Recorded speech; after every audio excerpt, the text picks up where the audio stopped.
Picone tweeted this out yesterday. I also saw Joe Pez on Twitter put this out as well. There's a Commanders fan account called DC Rising. All right? These are your kind of people, Connor. What do you mean, my kind of people? Because you're so scared that Deebo Samuel's going to the Commanders. I'm scared of Deebo Samuel. Stop framing it that way. So this guy, DC Rising, puts out a tweet on March 1st, so 2 days ago. To everyone hating on the Commanders calling Deebo Samuel washed, you all said the same thing last year about Bobby Wagner, Zach Ertz, and Austin Eckler. All had productive years and were pivotal pieces to the Commanders' run to the NFC Championship. All right, I hear you. I don't think that's crazy. You're a fan. You're trying to back up the trade that I think is going to be laughable at some point. But the funny thing is, on December 12th of 2024. Oh, no. So less than 3 months ago. He got receipted? He puts out a tweet, Deebo Samuel next year. And it's a video of a guy making burgers at a local or at a fast food joint. Oh, man. Twitter will always get you. And, like, I get it if you don't like a player and then they come here. Like, how many times have we talked about certain players that we hate, but we would love for them to be on our team? Yeah. Sidney Crosby, right? Like, I would take Sidney Crosby in a heartbeat, despite the hatred that we felt for him for the longest time. His name's escaping me. The guy on the Celtics that had the green. He's with the Marcus Smart? Yeah, he's with the Grizzlies now. Yeah. Marcus Smart was a guy that I would have loved being on the Sixers, but of course he wore Celtics green, so I despised him, and he was an ass. But I wanted him to be on our team. Yeah, absolutely. There's those guys in every sport. But when you're talking about a guy being washed, and then 3 months later going, for all the people saying you think he's washed, like, yo, dude, at some point, you just got to keep the same energy. At some point. You know what I think that is? I think that's people ripping off so many takes that they forget what they have out there. I know, man. It's just like... You're right. And I think the kid's, he's 20 years old. Yeah, so he says a bunch of stuff. He forgot. He got, and hey. Should have a good memory at 20 years old. He shouldn't forget anything. Welcome to the game, though. But in his defense, he's a blue check mark, so he's trying to pay. He's trying to get money. And by the way, his bio does say dangerously optimistic. So good for you. But to say that a guy's washed and he's gonna be flipping burgers 3 months ago, now all of a sudden you're saying everybody's saying he's washed. What about what happened last year? Yeah, but I've had those moments where I'm like, this guy stinks, and then he comes to Philadelphia, and I'm like, well, hey, maybe it works here. Like, listen, he's got this upside. Like, if Bryce Huff was on a different team right now, and I heard the conversation we had about him and, like, getting something out of him as a rotational piece, and I saw the year that he had, I'd be like, these guys are morons. But now, being in the situation may give you a different perspective, which I think we get with the Bryce Huff thing. But also, it's a lot easier to talk up guys that play in the city that you're rooting for teams on. Yeah, I got you. I try. I don't, though. And I'm not scared of Deebo. I'm not scared of Deebo. If the Phillies... Now, I get it. I'm in the media, right? I'm not a fan account. I don't hide my disappointment with moves that the teams make. Right. Why can't we do that? Why does it always have to be everything's perfect? Or why does it always have to be everything's bad? Because there's also so much gray there's area. People that take the opposite of the DC Rising fan account. There's the people that are always complaining about the teams. We're accustomed to that every single day with some of the people that we interact with on social media. There are people that just always think whatever move the teams make, they suck. Yeah. And I don't get that one either. All right, you're listening to 97.5 The Fanatic, WPEN, Burlington, HD1 Burlington, Philadelphia, BZ Media Group Station, broadcasting live from the Comcast Business Studio, powering possibilities. We're going to get into a little Phillies discussion in about 10 minutes because the pitching has been ridiculous. We'll get into that coming up in a little bit. But what do we have on the text line about our topics this morning, Mr. Gunn? Yeah, we got a no-name texter checking in. I don't quite get the logic on this one, but he says, I am done. I've been done with Embiid ever since they gave him the fake MVP. There's definitely worse options than Embiid, though, and we have one, Paul George. The fake MVP. You were done with the guy that just won the MVP? The fake? No, he's calling it a fake MVP.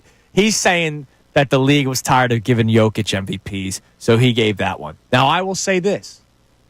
There was a day I was in Tampa last year for the Eagles-Bucks game, so 2 seasons ago. And all I wanted to do was go for a round of golf. That's all I wanted to do. I had no kid down there with me. I had no wife. I had, other than the show, which is middays, I had time afterward. All I wanted to do was golf, and I just wanted to golf by myself. Made it like 5 or 6 holes. And this guy, the group in front of me slowing down. Yeah. So the guy behind me. Mind if I jump in? Uh-huh. And I'm like, what am I going to do? Say no? Don't. Right, you can't. Don't join me. He offered me a beer. It was cool. So I took the beer. Peace offering, worth it. Ended up being a full-on Denver fan. So, God. Nuggets, Lanch, Rockies, just lives in Florida, which, whatever. So we started talking about the Jokic Embiid thing, right? All I wanted to do, he didn't know what I did for a living, right? So, you get the deal. We leave here, and we talk sports all the time because that's what we do. That's what we do. But guys being dudes. But every once in a while, you want to kind of get away.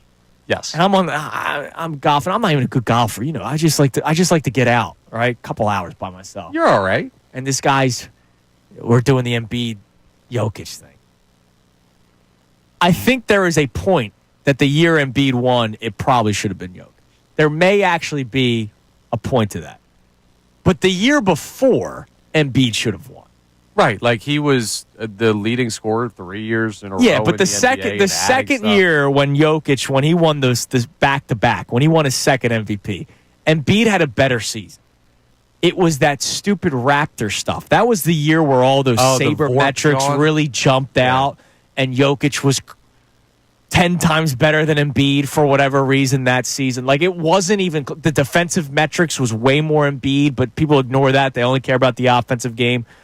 So that person's right that maybe they gave Embiid the MVP that year because Jokic shouldn't have got it the year before. But Embiid should have gotten it the year before. Yeah, but regardless, okay, say he was runner-up. You were done with the runner-up to the MVP? Yeah, that's right, a three-time runner-up to the MVP. Yeah, there are people for whatever, we have a lot of polarizing figures in this city's history when it comes to our sports teams. Yes. When the great players are often polarizing, even if they're undeniably talented, and Embiid is one of those insanely so. So that just sounds like a guy that hasn't liked Embiid, doesn't like Embiid, and is taking any opportunity to be like, I've been done for this long. There are people that like T.J. McConnell more than Joel Embiid. Yeah. He may have a point, though, with the Paul George situation. That may be worse for the Sixers long-term than Embiid. No, more movable of a contract, I think.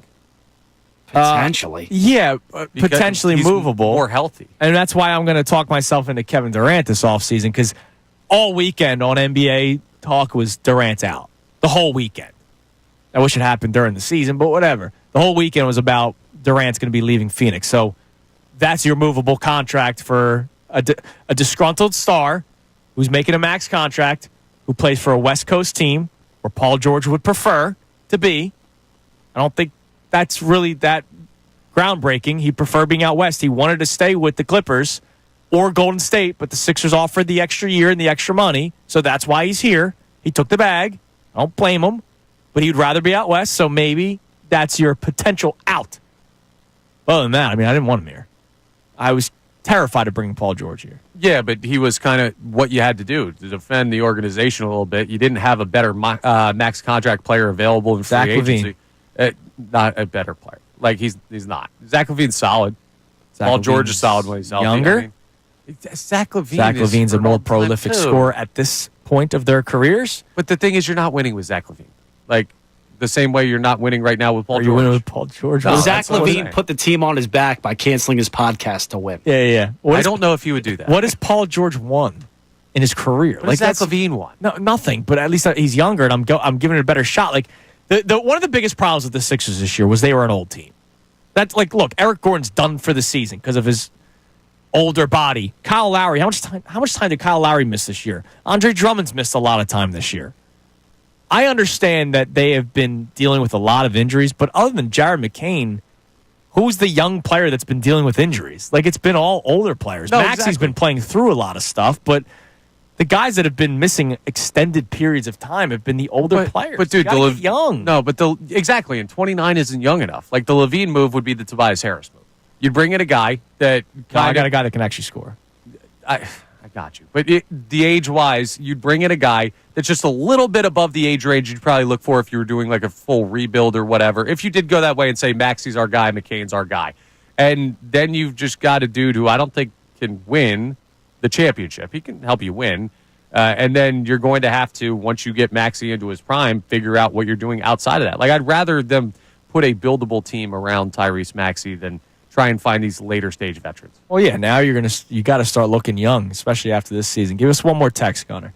All right, let me get it up for you guys. It says, Sinclair's checking in. He says, Andrew, right, I told you a while ago, I would have traded him after losing to Boston. That was a franchise-altering loss, and the injuries, they're inevitable with him. Portland was the perfect trade partner because they had the third pick, and they didn't want to move on from Dame Dollar yet. We could have fast-tracked a rebuild. Love Joel, but the time to move on was 2 years ago. Here's the thing. Now you're stuck. And I've been talking to St. Clair for a while. So he says the Celtics was a franchise-altering series. No, the franchise-altering moment was Embiid getting hurt last year. He was having the best year of his career. Like, Joel Embiid... It's because of the injuries, and people are tired of it and fed up with it. Joel Embiid was having a historic season last year. Historic. And we ignore it because he got hurt, because it's same old, same old. And I don't blame anyone for doing that. So I hear where St. Clair's coming from, but they were on pace to having a better season the next year after the Celtics loss. Yeah. But he got hurt. The tough thing is, with Joel Embiid, every year's kind of a gamble, and you have to weigh the talent level versus the potential of injury. And at that point, I think for a good amount of people still, especially compared to now, we're willing to take that gamble of say, hey, if he's healthy, this will be a monster team. And it just didn't work out. By the way, I mentioned Zach LaVine, or they could have done what I said from the beginning. Keep the best point guard that Joel Embiid ever played with. The Beard's still doing it. Just saying. Yeah, he is. All right, coming up next. Talk a little Phillies. The pitching so far this spring has been ridiculous. Hey guys, Andrew Salciunas from Kincade and Salciunas. Thank you for checking out all of our stuff on YouTube. Make sure you click, like, subscribe on everything that you see. And of course, you can see everything from our YouTube feed. Full shows, interviews, when John's being an idiot, which is like 15 times a day. So make sure you check out all of our stuff on YouTube. We appreciate it.